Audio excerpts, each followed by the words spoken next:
ॐ शङ्करं शङ्कराचार्यं केशवं बादरायणं सूत्रभाष्यकृतौ वन्दे पुनः ईश्वरो गुरुरात्मेति मूर्तिभेदविभागिने व्योमवद्व्याप्तदेहाय दक्षिणामूर्तये नमः। శ్రీమద్భగవద్గీత రెండవ అధ్యాయం 52వ శ్లోకం. యదా తే మోహకలిలం బుద్ధిర్వ్యతితరిష్యతి తదా గంతాసి నిర్వేదం శ్రోతవ్యస్య శ్రుతస్య చ. ముందు శ్లోకంలో భగవంతుడు జ్ఞానం యొక్క ఫలితాన్ని తెలియజేశాడు. మరి ఆ జ్ఞానాన్ని పొందాలి అని అంటే ఎలా పొందుతాం అంటే, యదా మోహకలిలం తే మోహకలిలం బుద్ధి వ్యతితరిష్యతి. ఎప్పుడైతే ఈ బుద్ధి అనేటటువంటిది మోహం అనేటటువంటి దాన్ని మోహానికి అతీతంగా ఉంటుందో అప్పుడు తదా గంతాసి నిర్వేదం, అప్పుడు వైరాగ్యాన్ని పొందుతుంది. దేని నుండి? శ్రోతవ్యస్య శ్రుతస్య చ, విన్నదాని నుంచి, వినబడుతున్న దాని నుంచి.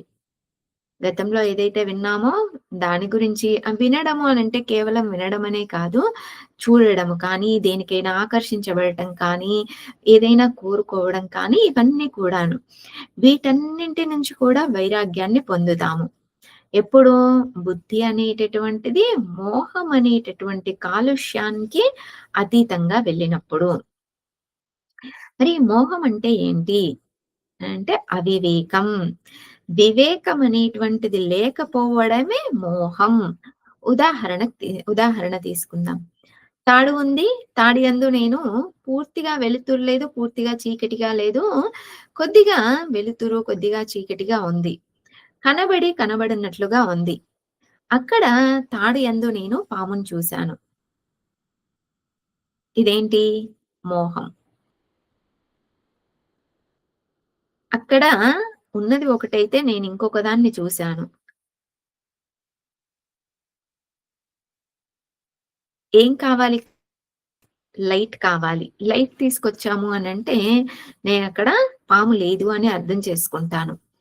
అలాగే ఇక్కడ కూడా వాస్తవానికి ఇవన్నీ కూడా అనిత్యమైనటువంటివి. దేశ, కాల, వస్తు, వ్యక్తి, పరిస్థితి ఇవన్నీ కూడాను అనిత్యమైనటువంటివి. కానీ మనం వాటికే ఆకర్షించబడుతూ ఉన్నాము. దీనినే మోహం అంటున్నారు. ఎప్పుడైతే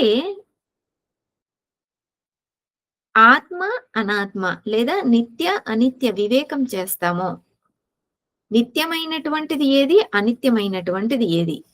నిత్యమైనటువంటిది ఆత్మ, అనిత్యమైనటువంటిది అనాత్మ. ఆ నిత్యమైనటువంటి ఆత్మని నేను, నాకంటే వేరొకటి ఇంకొకటి ఏది లేదు అయితే నేను తెలుసుకుంటానో అప్పుడు ఈ విచారణ చేయడం వలన, నిత్యానిత్య వివేకం వలన వైరాగ్యం అనేటువంటిది ఉత్పన్నమవుతుంది. ఎప్పుడైతే వైరాగ్యం కలుగుతుందో అప్పుడు ఈ జ్ఞానము అలాగే విజ్ఞానం రెండూ లభిస్తాయి.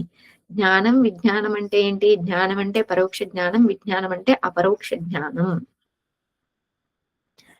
నేనే ఆనంద స్వరూపం అనేటటువంటి స్పష్టమైన జ్ఞానం లభిస్తుంది. ఆ తర్వాత ఇంకా దుఃఖం అనేటువంటిది ఉండదు. ఓం పూర్ణమదః పూర్ణమిదం పూర్ణాత్ పూర్ణముదచ్యతే పూర్ణస్య పూర్ణమాదాయ పూర్ణమేవావశిష్యతే. ఓం శాంతి శాంతి శాంతి. హరి ఓం శ్రీ గురుభ్యో నమః. హరి ఓం.